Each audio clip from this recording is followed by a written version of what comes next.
DGP K Ramachandra Rao ಕಚೇರಿಯಲ್ಲಿ ಸಮವಸ್ತ್ರದಲ್ಲಿದ್ದಾಗಲೇ ಮಹಿಳೆ ಜೊತೆಗೆ ರಾಸಲೀಲೆ ನಡೆಸಿದ ವಿಡಿಯೋ ವೈರಲ್ ಆದ ನಂತರ ಸರ್ಕಾರ ಅವರನ್ನು ಅಮಾನತುಗೊಳಿಸಿದೆ. 1993ರ ಬ್ಯಾಚ್ನ ಐಪಿಎಸ್ ಅಧಿಕಾರಿಯಾದ ಇವರ ಹೆಸರು ನಟಿ ರನ್ಯಾ ರಾವ್ ಚಿನ್ನ, ಕಳ್ಳಸಾಗಣೆ ಸೇರಿದಂತೆ ಹಲವು ವಿವಾದಗಳಲ್ಲಿ ತಳುಕು ಹಾಕಿಕೊಂಡಿತ್ತು. ಹಾಗಾದರೆ ರಾಮಚಂದ್ರ ರಾವ್ ಯಾರು? ಅವರ ಹಿನ್ನೆಲೆ ಏನು? ಇಲ್ಲಿದೆ ಸಂಪೂರ್ಣ ಮಾಹಿತಿ.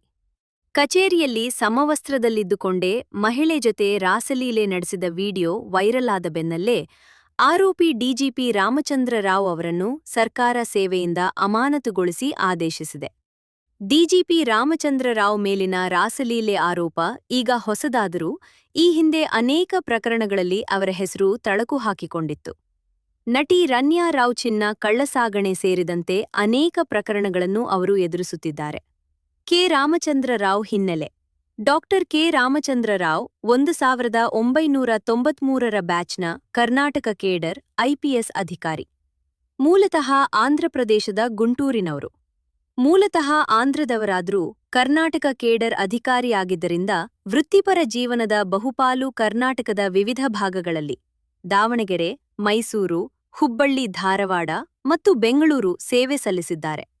2023ನೇ ಸೆಪ್ಟೆಂಬರ್ನಲ್ಲಿ ಡಿಜಿಪಿ ಹುದ್ದೆಗೆ ಬಡ್ತಿ ಪಡೆದಿದ್ದರು. 2023ರ ರಾಸಲೀಲೆ ಪ್ರಕರಣದಲ್ಲಿ ಅಮಾನತಾಗುವ ಸೋದರ್ಭ ಅವರು ಕರ್ನಾಟಕದ ನಾಗರಿಕ ಹಕ್ಕುಗಳ ಜಾರಿ ವಿಭಾಗದ ಪೊಲೀಸ್ ಮಹಾನಿರ್ದೇಶಕ ಡಿಜಿಪಿ ಹುದ್ದೆಯಲ್ಲಿದ್ದರು. ಎರಡನೇ ಮದುವೆಯಾಗಿದ್ದ ರಾಮಚಂದ್ರ ರಾವ್, ಡಿಜಿಪಿ ರಾಮಚಂದ್ರ ರಾವ್ಗೆ ಎರಡನೇ ಮದುವೆಯಾಗಿತ್ತು.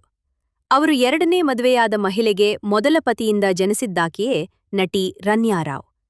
ಚಿನ್ನ ಸ್ಮಗ್ಲಿಂಗ್ ಪ್ರಕರಣದಲ್ಲಿ ರನ್ಯಾ ರಾವ್ ಸಿಕ್ಕಿಬಿದ್ದಾಗ ರಾಮಚಂದ್ರ ರಾವ್ ಆಕೆಯಿಂದ ಅಂತರ ಕಾಯ್ದುಕೊಂಡಿದ್ದರು.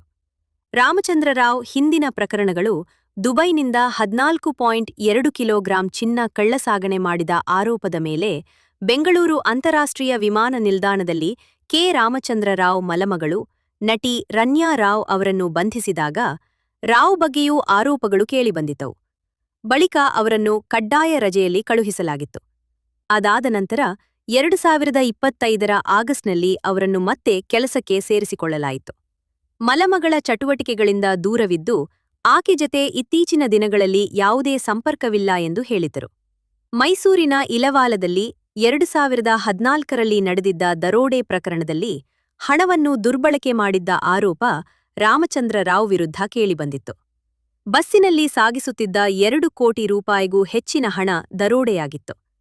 ಆಗ ರಾಮಚಂದ್ರ ರಾವ್ ದಕ್ಷಿಣ ವಲಯದ ಐಜಿಪಿಯಾಗಿದ್ದರು.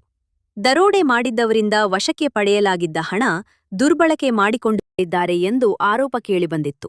ಇದೇ ಪ್ರಕರಣದಲ್ಲಿ ರಾಮಚಂದ್ರ ರಾವ್ ಅವರನ್ನು ವರ್ಗಾವಣೆ ಮಾಡಲಾಗಿತ್ತು.